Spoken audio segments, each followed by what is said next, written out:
Okay, move out.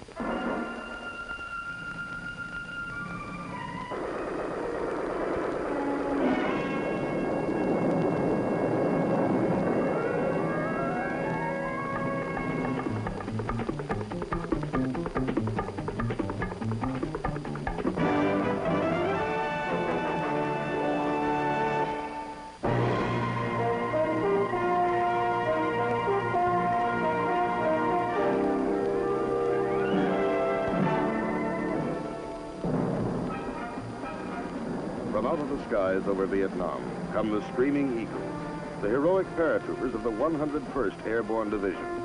Their fabled exploits during World War II can never be forgotten.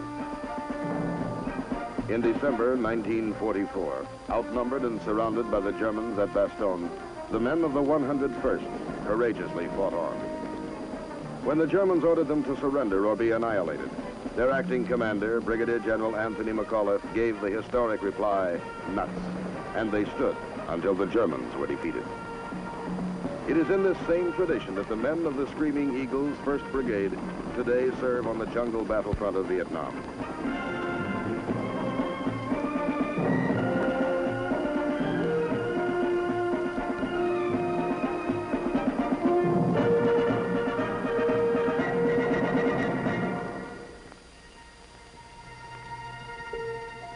On a warm spring day in 1965, several Army aviation companies arrive in Vietnam aboard the carrier USS Iwo Jima.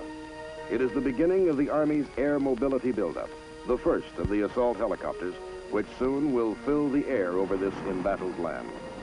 Even as the pilots of the 101st Aviation Battalion whirl away toward the field at Vung Tau, all of South Vietnam is infested with Viet Cong. From the north, they stream down the Ho Chi Minh Trail, and like a disease, spread throughout the Southern Republic.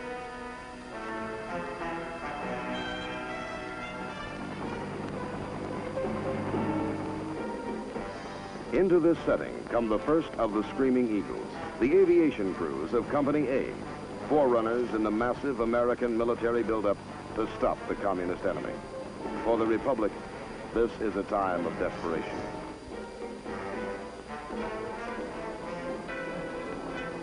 Here at Vung Tau Airfield, 40 miles southeast of Saigon, the job begins for these airmen. Along with helicopter crews from other aviation companies, the men of the 101st are to be processed for movement to their new homes in the forward areas of Vietnam.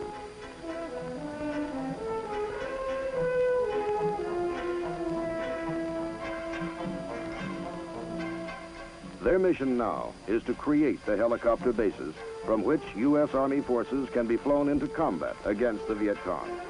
Quickly now, they make ready. In the next 90 days, before the airborne infantry arrives, these men will do a man-sized job.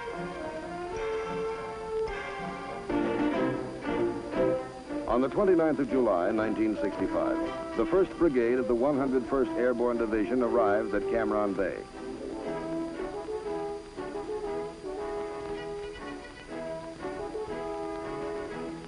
The brigade, with its supporting elements, is commanded by Colonel James Timothy, who is welcomed to Vietnam by Ambassador Maxwell Taylor.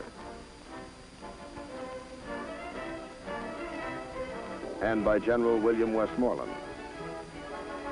In the ceremonies which follow, Colonel Timothy gets his first look at the strife-torn shores of Vietnam. And for the first time, the brigade unfurls the proud emblem of freedom over the land it is here to protect.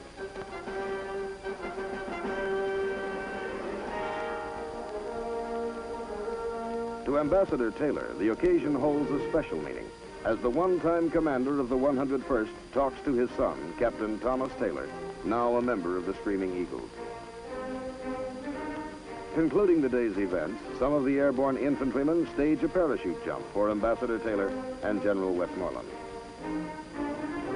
It is to be one of the few jumps these paratroopers will make in Vietnam. The Screaming Eagles descend toward the earth and the unknown hardships of jungle warfare they will face in the months ahead. Within 2 weeks after their arrival at Cam Ranh Bay, the Screaming Eagles are sent northward on their first combat operation, as they sail for Qui Nhon, 130 miles up the coast. It is mid-August, and the brigade hasn't yet had time to establish its permanent home base in Vietnam.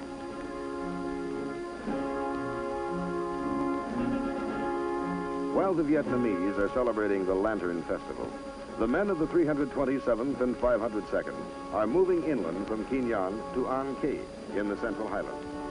Their mission is to clear and secure the An Khê area as a base camp for the U.S. 1st Cavalry Division Air Mobile, which will be arriving from the United States in a matter of days. At Deo Mang Pass, overlooking An Khê, the landings begin. After months of special training at Fort Campbell, Kentucky, this is it, the moment every man knew would come. A Viet Cong main force battalion has been reported in the area, and the airborne infantrymen expect instant contact.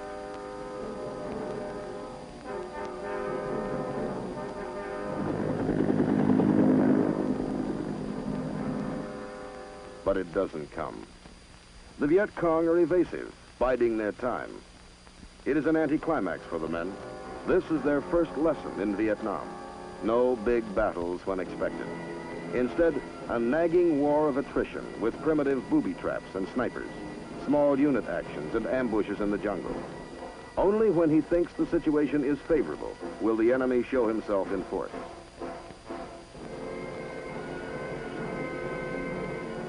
So the long, hard task of ferreting out the communist enemy begins. And the Screaming Eagles are good at their job. By the end of September, they will kill 600 Viet Cong. It will be a difficult thing, and some of these airborne fighting men will die. But the job, for this time, will be done. As the advance elements of the 1st Cavalry Division begin arriving at An Khê, they commence taking over the area secured by the Screaming Eagles.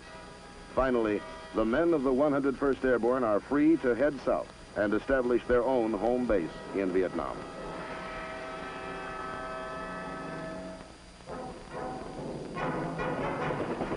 From An Khê and the Central Highlands, the brigade moves 170 miles to the coastal town of Phan Rang. This is to be their permanent camp as soon as it can be built. Though weary from their campaign in the hill country, they work throughout October until the base at Phan Rang has been set up.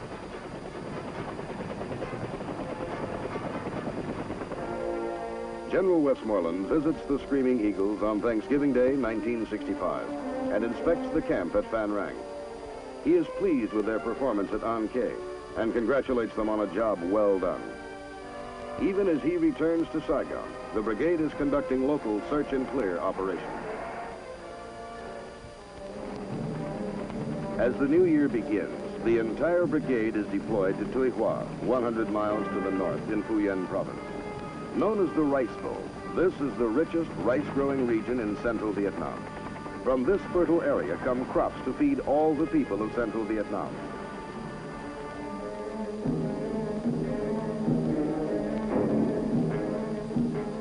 But the Viet Cong have been seizing the harvest and collecting unbearable taxes from the frightened farmers. Now come the Screaming Eagles to protect the rice harvest and stop the Viet Cong. Codename Operation Van Buren. The orders read, search out the enemy in the Tuy Hoa sector and destroy him. This assignment will be tedious. The VC desert their dwellings and avoid confrontation with the Americans. Yet the district is infested with an enemy who makes night raids and continues to molest the farmers. The search goes on.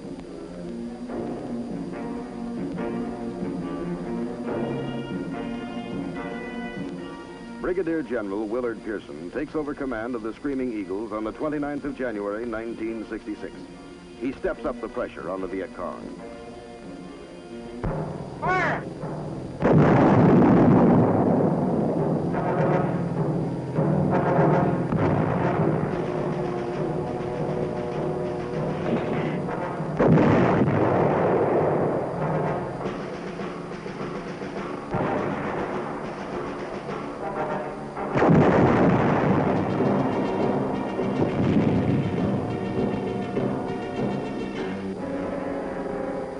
Across the broad reaches of Phu Yen province, the Viet Cong are pursued.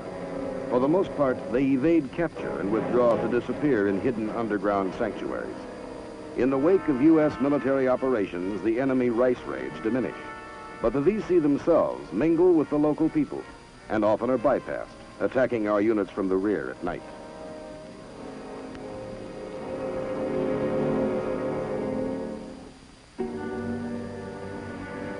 On 8 February, the Deputy Commander of the U.S. Military Assistance Command, Vietnam, Lieutenant General John Hankes, comes to Tuy Hoa to personally evaluate the situation.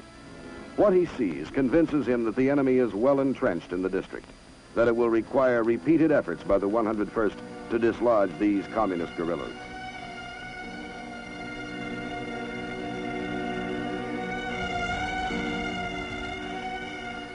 Operation Van Buren becomes Operation Harrison.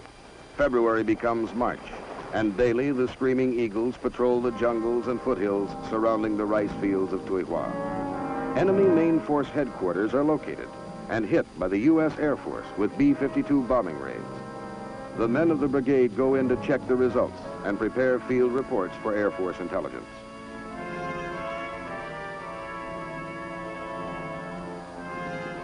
Daily they go out, and daily they return. In 90 days, the men of the brigade gain control of the Tuy Hoa region. Now operating in small units, they kill 516 hardcore Viet Cong troops between February and April. The rice crops are saved.